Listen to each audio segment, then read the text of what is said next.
قدیم زمانے میں سفر کی جدید سہولتیں نہ ہونے کی وجہ سے حج کا سفر مشقت کا ہوتا تھا۔ عازمین حج کو اپنی بستی میں مقدس مقامات تک پہنچنے میں مہینوں لگتے تھے۔ اس حوالے سے سوشل میڈیا پر موجود ڈھیروں پرانی تصاویر میں ماضی میں مناسک حج کی ادائیگی کے مناظر اور کیفیات کو دیکھا جا سکتا ہے۔ کئی دہائیوں قبل حج کے دوران گزارے گئے دنوں اور منی میں اس وقت موجود حجاج کی تصاویر سے متعلق میڈیا کی ایک رپورٹ میں بتایا گیا کہ ان تصاویر میں طواف، کنکریاں مارنے، وقوف عرفہ کے قریب کے مناظر بھی دیکھے جا سکتے ہیں۔ ان تصاویر میں دیکھا جا سکتا ہے کہ حجاج کرام کے قافلے کس طرح اونٹوں اور دوسرے جانوروں پر حجاج پہنچتے تھے۔ ان تاریخی حوالوں کے مطابق ماضی میں حج کا سفر مشکل اور خطرات سے دوچار تھا۔ وائرل تصاویر میں دیکھا جا سکتا ہے کہ پرانے دور میں لوگ اونٹوں پر کس طرح سوار ہو کر حج کا کٹھن سفر کرتے تھے۔ زائرین اپنے علاقوں سے کئی دن تک مقدس مقامات کی طرف چلتے تھے۔ موسم کی حدت اور شدت کا بھی سامنا کرنا پڑتا تھا۔ اس صبر آزما سفر میں حجاج کو کہیں شدید گرمی، چلچلاتی دھوپ اور کہیں شدید طوفانی بارشوں کا سامنا کرنا پڑتا تھا۔ سعودی عرب میں حج اور عمرہ سروس کے ماہر احمد علوی نے العربی ادوار نیٹ کو بتایا کہ شاہ عبدالعزیز کے ہاتھوں سعودی عرب کے قیام سے قبل حج کا سفر خطرات سے بھرپور تھا۔ انہوں نے مزید بتایا کہ عازمین کو بہت سی مشکلات کا سامنا کرنا پڑتا تھا۔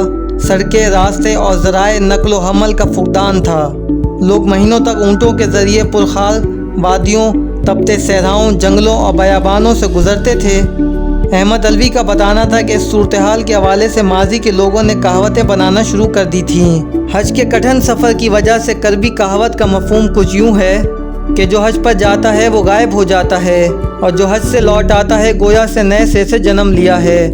انہوں نے کہا کہ یہ ایک ایسا جملہ ہوتا تھا جو کم و بیش ہر عازم حج کے سفر حج کی روانگی کے وقت بولا جاتا تھا۔ اگر وہ فریضہ حج کے بعد بحفاظت واپس آ جاتا تو گویا اس نے ایک نئی زندگی کا آغاز کیا ہے۔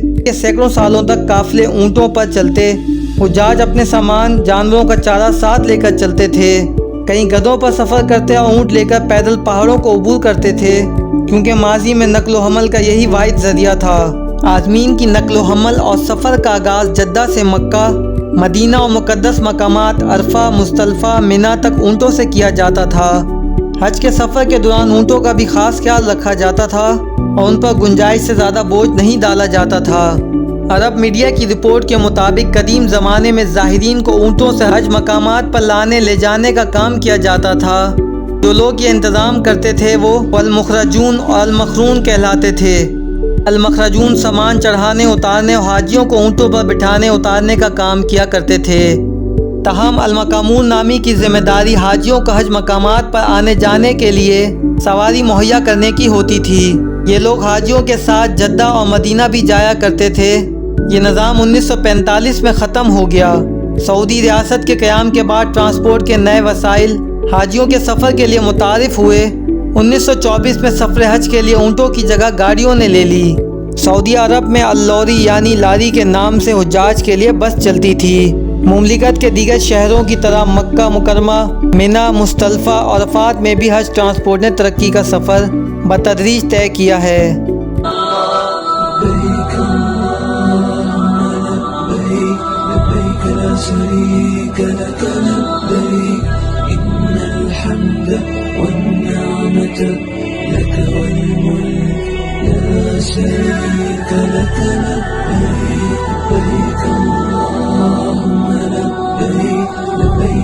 شريك